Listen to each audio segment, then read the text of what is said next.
ચાલો ગુજરાતમાં સ્ટુડન્ટ્સના રિઝલ્ટ બનાવવાની નવી રીત શું છે એ જોઈએ.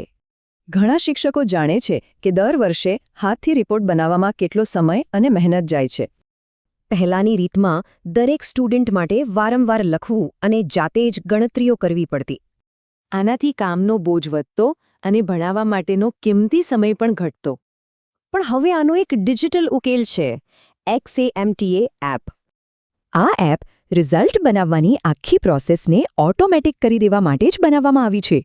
તો ચાલો આચાર્યો અને શિક્ષકો માટેના મુખ્ય ફાયદાઓ પર એક નજર કરીએ. સૌથી પહેલો ફાયદો છે એકદમ ચોકસાઈ. ઓટોમેટિક ગણતરીથી ભૂલોની કોઈ શક્યતા જ નથી. અને બીજું, આનાથી શિક્ષકોનો ઘણો બધો સમય બચે છે, પેલી લાંબી ગણતરીઓમાંથી મુક્તિ. ત્રીજો ફાયદો છે ડેટાની સુરક્ષા. બધો જ રેકોર્ડ એક જ જગ્યાએ, એકદમ સલામત. સારું, તો સવાલ એ છે કે આખી પ્રોસેસ ખરેખર કામ કેવી રીતે કરે છે?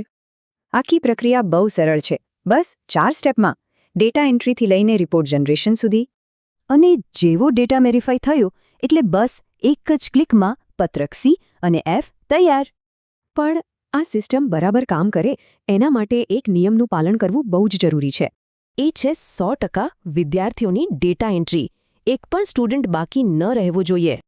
જો બધા સ્ટુડન્ટ્સનો ડેટા એન્ટર નહીં થાય તો સિસ્ટમમાંથી કોઈ રિપોર્ટ જનરેટ જ નહીં થાય. અને અંતે આઉટપુટ જુઓ, એકદમ ડિટેલ્ડ, ઓટોમેટિક પત્રક સી અને પ્રોફેશનલ પત્રક એફ. આને સફળ બનાવવા માટે દરેકની ભાગીદારી અને સહિયારો પ્રયત્ન ખૂબ જરૂરી છે.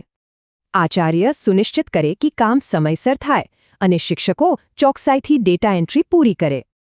આનો મુખ્ય હેતુ એ જ છે કે શિક્ષકોને વારંવારના કામમાંથી મુક્તિ મળે અને એમનો સમય બચે.